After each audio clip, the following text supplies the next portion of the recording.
just in the process of launching here in the States. Hey guys, how you doing? My name is Kevin. I'm the founder and CEO of a company called Ventures. Co-founded a couple of different consumer brands the last few years. One is Glamnetic, it's a lash and nail brand. The other is insert name here. It's women's hair and hair care. And the third is Waycart, which is a candle and fragrance brand. Well, thank you so much for joining us today. First question here for our panel. As you think about your product roadmap when you're building your brand, and how does that fit into your distribution channels?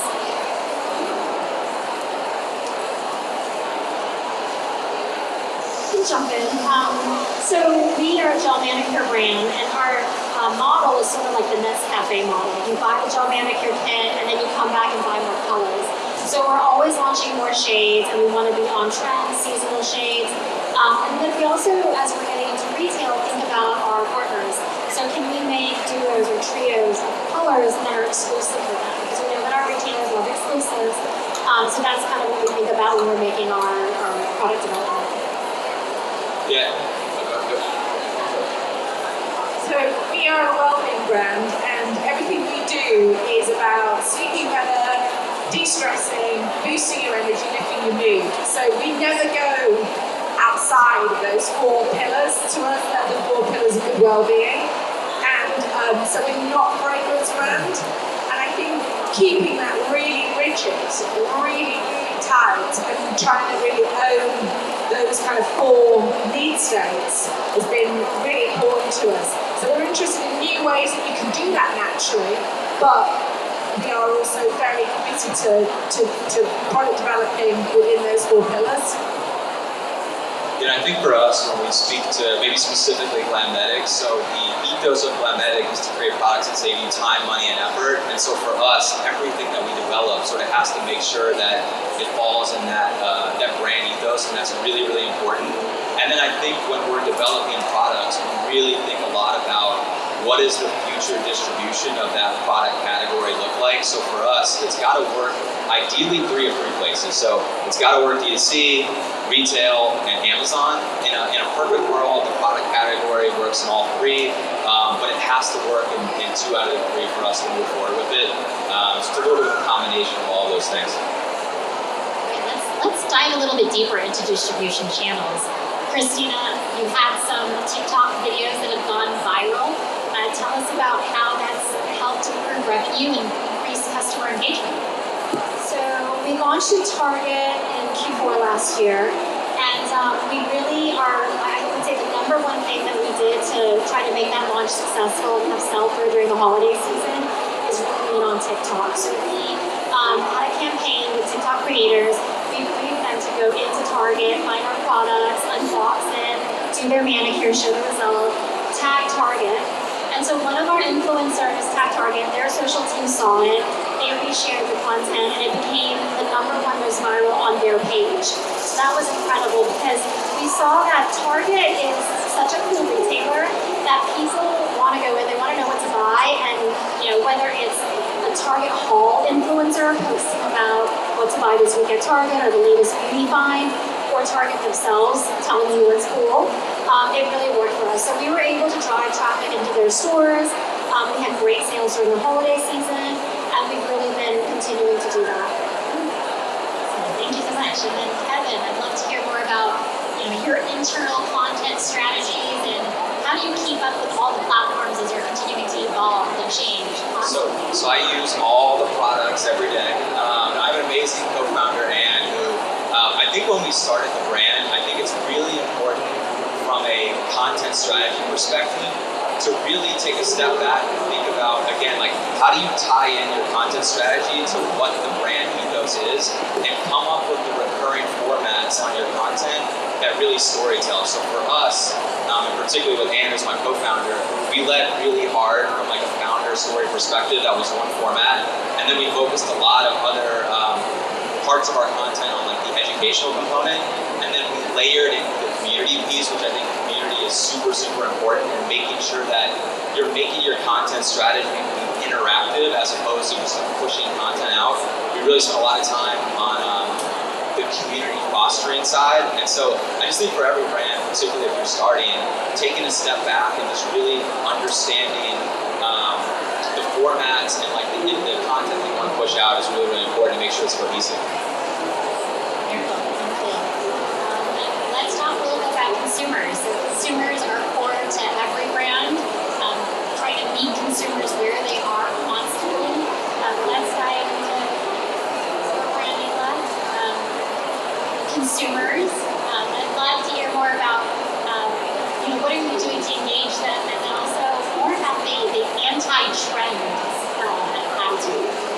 So, because we're a well-being brand, I think we meet them where they feel those pain points in their daily well-being.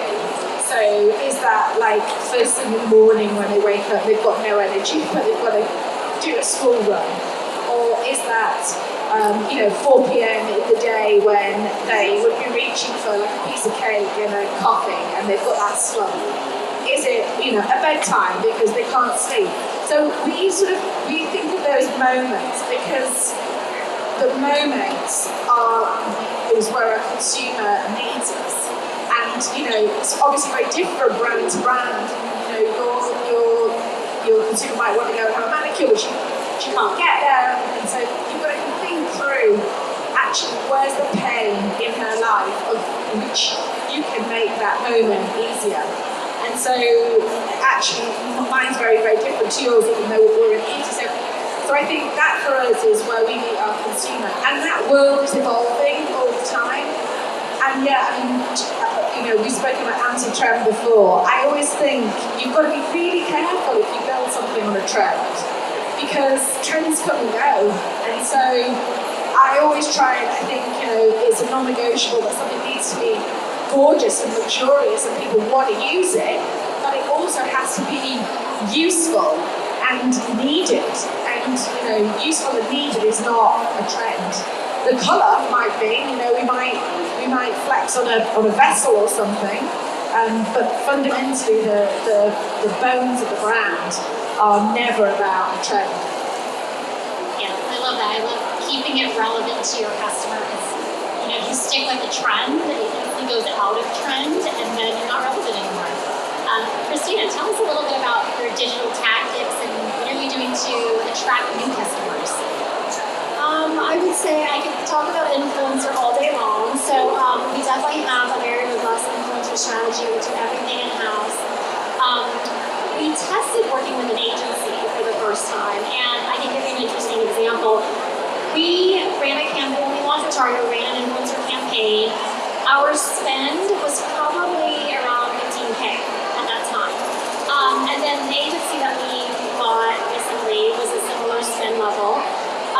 We were able to get 7 times more impressions than the agency. And so it really demonstrated to us that I think the closer you are to the influencers you're working with, those authentic relationships that you're building, you're really able to translate that into just the better work that they're putting out for you and more relevant work for you and knowing your brand. And so that's one thing that has really helped us is like in-housing it, getting really close to it, and constantly improving it, and we're going to continue doing that. I'll turn it over to Kevin. Opposite side, what are some challenges that you're facing in this space? Oh man, I think running a consumer brand right now, it's harder than ever the last 12 months to run a consumer brand. So I'm sure a lot of you guys out there that have a brand are probably, I think everyone's struggling through the same issues. So I think in 2020, those were the good old days where ads were super cheap, it was really easy to scale. I think right now the hardest thing is that you have to do so many things right to continue to scale your brand. So you need 10 times the amount of content you usually need. I think like content and creative runs out a lot quicker, particularly if you're doing a lot on the advertising side. And so I think the demands are, it's really tough right now. I think for us, we're pretty omni-channel now, so we're Ulta, Sephora, D2C, Amazon. So we try to meet our customer everywhere that they want to be. I think we're doing probably a lot of the things everyone else is. We're continuing to lean pretty heavily into TikTok. I think the hardest thing we've seen with TikTok is you'll find something that's like fire and it really works, and then literally 2 weeks later it just dies out, and you got to figure out the new thing, right? So I think it's just really important for everyone right now to like stay on their feet and keep trying new things. And I think also to reset your expectations on growth. I think the days of hypergrowth, particularly on D2C, are over. And so I just think it's really important if you're a founder out there to just like reset your expectations. Slow and steady growth is the way to go. And keep trying new things because the space has changed a lot. That's a good segue to the next topic, which is the strategies and tactics to continue to grow your brand. You shared a couple there, Kevin. Do you have more to share on that topic? I'll let you guys chime in and then maybe I'll circle We back. always have a lot to share. You always give me good ideas. Yeah, by the way, it's so funny. So Christina and I both are in the nail category, right? So I guess you could say we're semi-competitive, but I actually don't think of it that way. I think everyone's competitor right now is Facebook, all the app platforms, and I don't think there's like a TAM or like an addressable market problem. It's an issue of how much does it cost everyone to acquire a customer, and so I think everyone's in the same boat. And so I actually love spending time with founders in my space and just like talking through the challenges and issues. And for us, like we've continued to lean. We've always like leaned pretty heavily into like the community building side and influencers. We're always trying to like double down and engage like the existing customer base. I think that's something that in the beginning a lot of brands don't focus on enough. And so for us, it's like how can we continue to improve our relationship with our current customer base? Because if you've already acquired them, you should ideally continue to retain them and foster that relationship. So I'd say double down on your current customer base right now. I can maybe just piggyback off of that. I think, Facebook is a necessary evil. It doesn't work the same way as before. But when the iOS changed, our agency said, Christina, you need to spend more money. You need to spend enough money so that we're learning. But then we turned on SMS because we need to hit them multiple times. Email is going down. We still do it. And then we're just trying other tactics now. We're doing digital billboards, like out of home. We're doing truck ads, doing Agile over here. So we're really trying like more innovative tactics just so people can see us. But then we throw that QR code everywhere. So like please scan it, get to our site, learn more about us. And I could say also, in relation to like Amazon. So we had Amazon for a while, years ago, we stopped.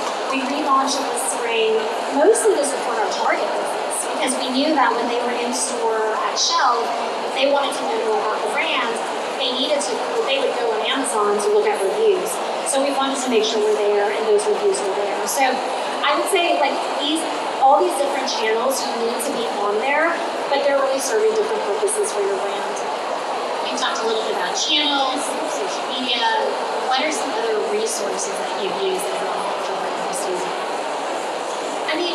We have probably 6 social platforms that we're supporting. Organic, we're doing paid, all the influencer stuff, PR. We really have all the 360 kind of turned on. Now we're testing the out of home and the SMS. I think it's a continuous test and learn. But what we see is that, that one thing is not going to return the way it used to. You really need to combine that with 2 or 3 or 4 other things so that you're hitting them over and over again and one of them will convert. And then you're just kind of measuring evidence, right? So, when I talk to other founders, I think we all have the same problems. And like yesterday when we were listening to the panel, everybody's facing the same problems. And I don't think there's a magic solution. I think we're really just trying to test and learn. And if you find something is really working, just lean into it. Nicola, I'd love to hear more about your customers and the role that they play with your brand.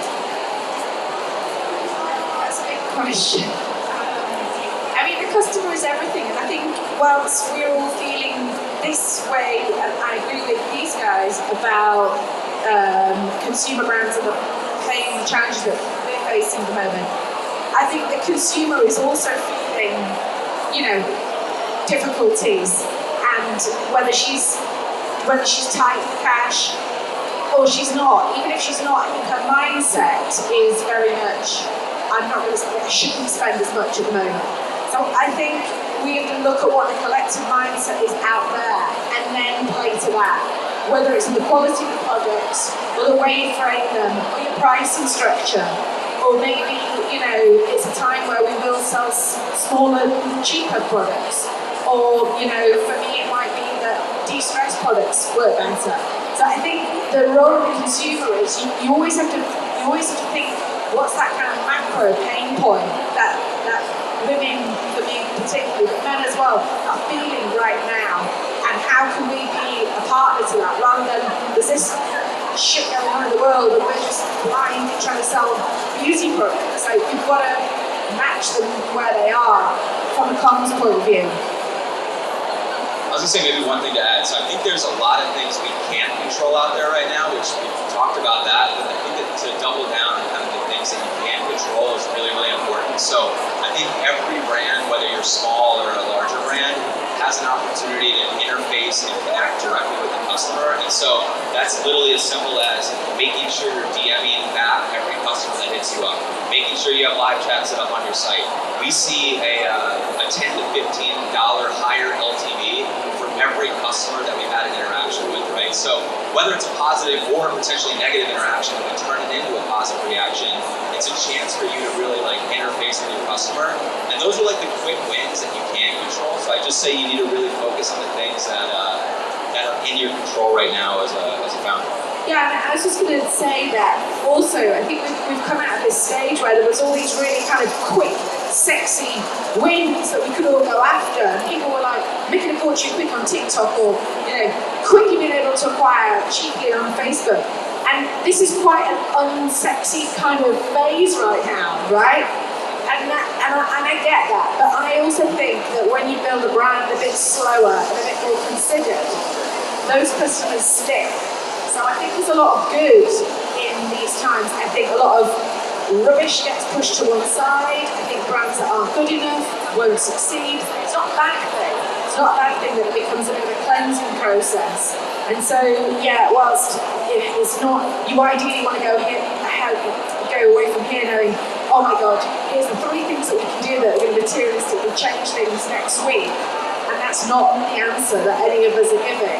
I do think there's a massive upside to that slow, steady, multifaceted way of growing a brand, definitely.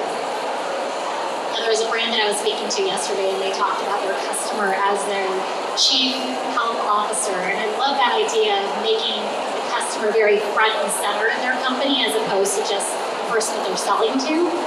So thank you for that, all of those tactics. Let's pivot a little bit here and talk about fundraising. What are the advantages or disadvantages to raising outside capital? Yeah, I think it's different for every brand, every person, every situation. So I guess I can speak to us. So we, to date, have still not raised any outside capital. We ended up taking on some pretty sizable deadlines as we scaled. So as we got into retail, and there's some clear codes, ampoules, weight flyers. There's lots of different resources from the debt side now. I think the thing to pay attention to from the debt side is that interest rates are going up, so it's getting more expensive. But I think it really depends. Like for us, the one thing I'll say is it was incredibly challenging to self-fund a business. Cash flow is a real thing. I think every founder, whether you're a sole founder or the multiple founders, one founder has to get really, really, really good at cash flow. The more you scale, the harder it gets. Acquisition is really hard right now, so you're funneling all your money back into D2C. And I think it really just depends on what you're looking for. Sometimes investors can come on board and not only give you capital, but give you advice, relationships, and access you may not have. And so for us, we may take on a partner down the line, but we kind of chose at the time to self-fund, and I don't think there's a right or wrong answer. I think it just depends on what you're I agree. I think you want to do slow and steady. We're slower doing it that way. I did it that way, but then we at year 12 took some funding. We sold 20%, which was a nice amount that I still retained control, but we did get some outside capital. If I did it again, I would be still 6 2 3s whether I did it that way, which definitely meant I scaled a lot slower, but I kept more of the business or went faster. And that's kind of fun as well. So yeah, I don't think there's a right answer. I think it depends on what your own personal preference is and where you want to get to. I would say, so we've been with Staf since day one. Our situation is Evan started to take on a little bit of debt this year, and we find that now in the beauty space it's just so competitive, and like you're up against brands that are funded, that have big budgets, that are spending on marketing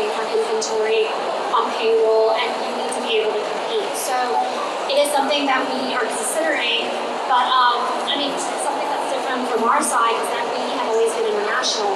So we actually had international distribution from the very beginning, and those people were buying the products and paying 50% up front or something like that. So that really helped us. And then that sort of cash reserve has really helped us now as we go into retail, where we know it's like 30, 60, 90-day payment terms, and you're leaning on that cash.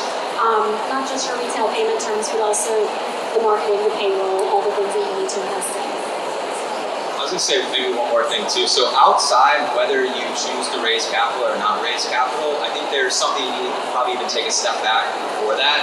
And you really need to commit to yourself and your co-founders that you're ready to go on this ride for the next 5, 7, 10 years.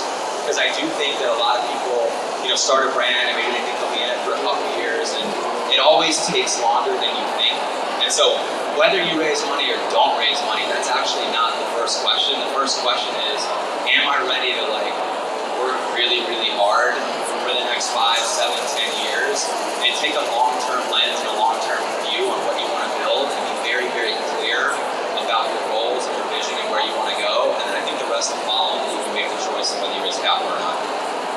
I think that's great advice, Kevin, just in terms of the length of time that it takes to raise capital. Some great advice from the stage earlier this morning was, even if you don't want to raise capital, go and talk to investors. It's a great way to just have a backup, have a plan in case you decide you need it later.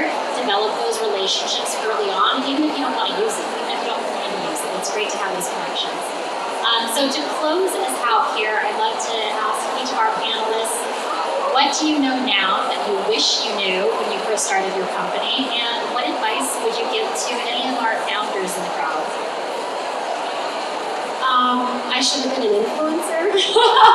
I mean, seriously, I wish I were an influencer, and I mean, my team, they spend a lot of time on TikTok and Instagram.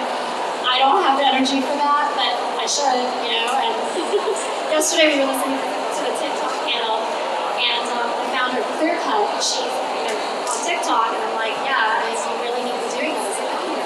But that would probably be the thing I would change. I think my point is the same as Kevin's, how long it takes. I think I was earning less money at year 6 than I was when I started it. And maybe that would have been easier if I'd raised the cash, so circling back to an old question, but I think it's time. I think the time thing was something that I got very wrong.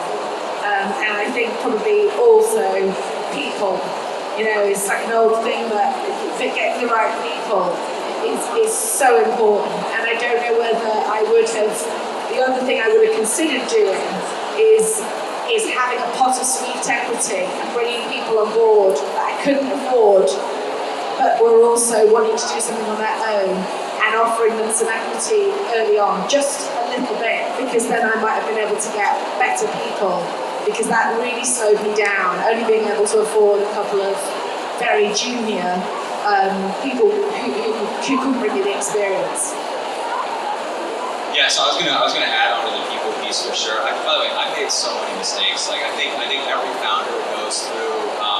Hindsight's 20/20, right? When I look back 3 or 4 years ago, there's a lot of things that I probably would have done slightly different, but I just didn't know at the time.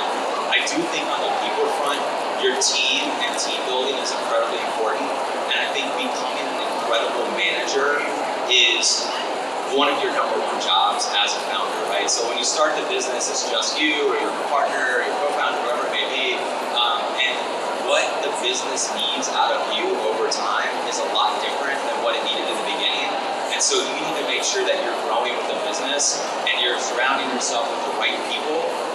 But it's a two-way relationship. I think a lot of founders will sometimes think about I'm just gonna hire a bunch of employees and what am I gonna get out of them, right? And I try to think about how is this a reciprocal relationship where how can I help these team members grow in their own careers, and how can they in turn really help the business grow? And so really your company isn't anything without the team and the people. And so for me that's the most fun of it.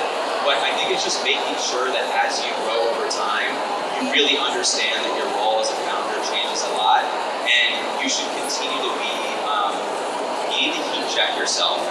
Never let your ego get in the way. Be very self-reflective about what you're doing right and what you're doing wrong. that's really important, and try to do that the best I can. Great advice. Christina, Nicola, Kevin, thank you so much for joining me on this panel. I really appreciate it. Thank you. Thank Thank you.